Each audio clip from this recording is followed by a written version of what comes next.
Hello, Internet! Gino, aka That Pinguino, here again with another deep look. This time, I'm going to be taking a look at Final Fantasy IX, and in specific, I'm going to be looking at my good boy here, Amarant. The Flaming Amarant. That, or at least that's the name that he goes by, his thief rogue name. And I'm going to be looking at what makes Amarant such a cool character in this game. So, first thing to note, Amarant's the last character you get in this game. He is, at first, an enemy. You fight him. He is a bounty hunter that is after your party. He seems like a jerk, and he kind of is in personality and in action. And you eventually beat him. You beat him in the first fight you have with him. After you beat him, he joins your party because he wants to be stronger, and Zadon, the main character in this game, I said his name right. I said it the French way. Happy person who corrected me before. Yeah. After Amarant loses to Zadon, he decides that, well, Zadon's stronger than me. Why? There's got to be some reason why he can beat me. I'll travel with him to figure it out. And basically, you can't tell him no. He'll join your party. But he's not too thrilled about doing all of the teamwork and all that fun stuff that Zadon espouses. And, of course, that's the lesson that Zadon tries to teach him. You know, you need to be a team player. And so, what makes Amarant so cool is he is supposed to be ostensibly a loner. Just a complete, isolated person. He travels by himself. He doesn't deal with other people. He has no interest in friends. However, his abilities do not play into that characterization entirely. So every character in Final Fantasy IX is a combination of at least one or two, sometimes three character classes from Final Fantasy history, mostly Final Fantasy V and Final Fantasy VI. So Garnet here, Dagger/Garnet, is a summoner and white mage. Zadon is a thief, just a thief.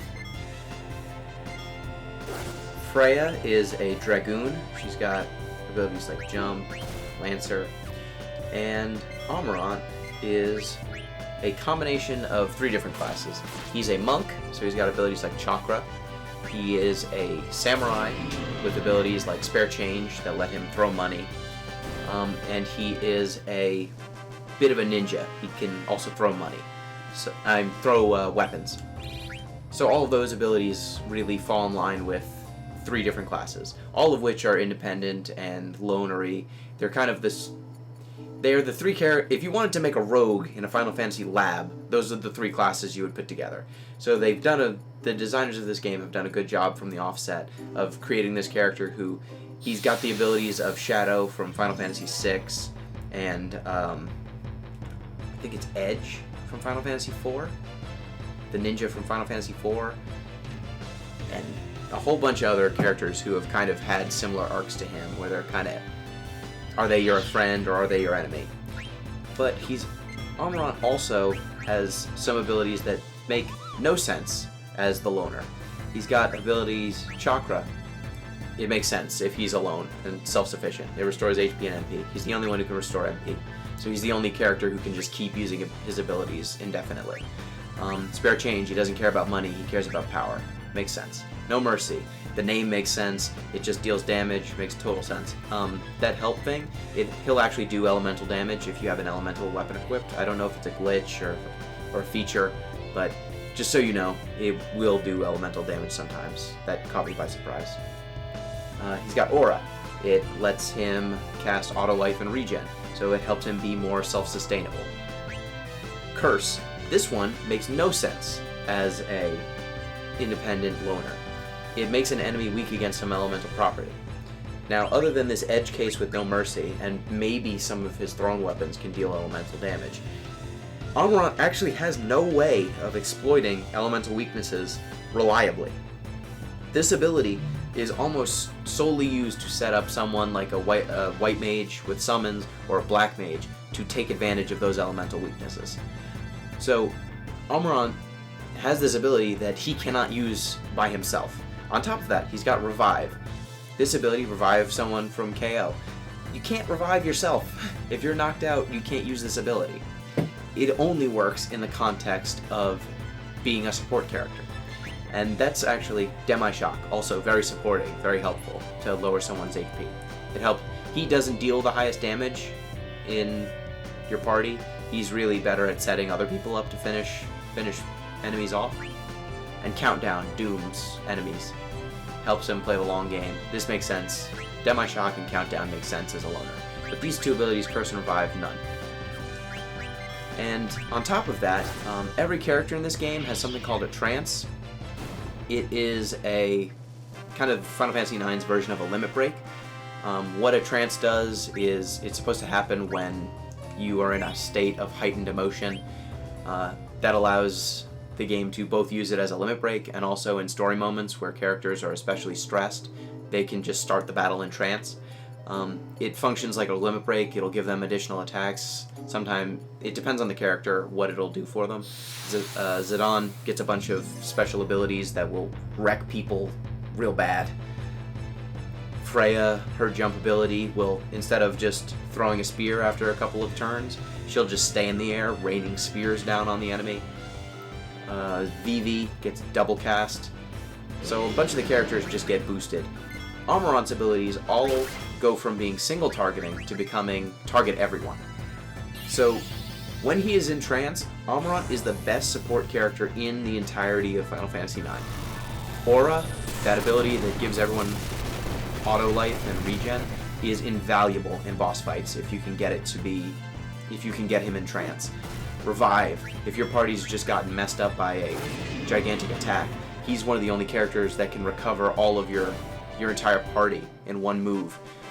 He can take out whole groups of enemies with no mercy. He can weaken all enemies to elemental attacks all at once.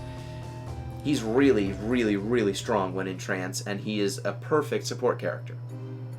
The first time I played through this game, I had based on his personality, based on just his disposition, I thought he had to be a damage dealer. But he's middle of the road damage-wise. He's really better when you use him as kind of a super support. And so that's what I think is so cool, just from a straight character design perspective. He's so counter. The way you should ideally use him is really counter to how he first appears. But also, later on in the game, you find out that the reason why Amarant is a bounty hunter and kind of a thug is that he was originally a bodyguard, or a security guard, at the auction house in Treno, which is kind of weird, like, nightlife-y, sort of New Orleans-y aristocrat town in Final Fantasy IX world. It's always night there, and he is a bodyguard, he's a security guard of the auction house.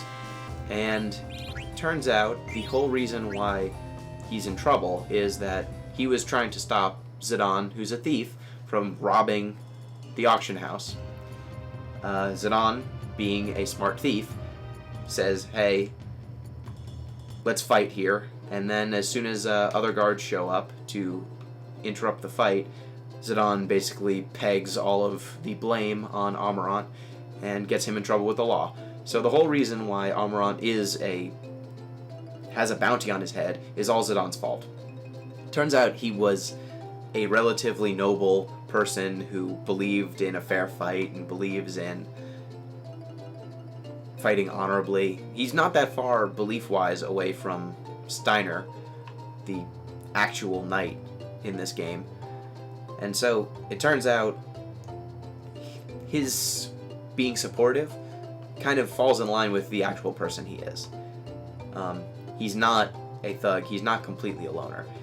Now, he doesn't necessarily believe in teamwork all the time or anything like that, but he is not just a complete jerk, which is how he comes out looking for 90% of the game. And you don't even need to necessarily find the cutscene where you find out that Amarant is a decent person. It's something that's hidden and it's optional. So, hope you learned a little bit about what makes Amarant so cool. He's probably my favorite character in this game. The first time I played through, I kind of ignored him because he was so non-standard. but as I have played through this game more and more, something about him just made him compelling and made me want to try using him. And now it's to the point where I've played this game probably through 4 times, maybe 5, and he is a mainstay in my party. He is my favorite character to use. You don't get the versatility that he offers very often in Final Fantasy IX. And so that's why Amarant's so awesome. I hope you enjoyed this video. Maybe I'll do some more character deep dives on if it fancies me. Ugh, fancies me. Not the best choice of words. But, well, if you like this video, let me know. I'll make some more. Probably not another FF9 one for a little while here. But, hope you enjoyed it. And here's the auction house that Amarant guarded, just in case you were wondering. So, till next time, peace!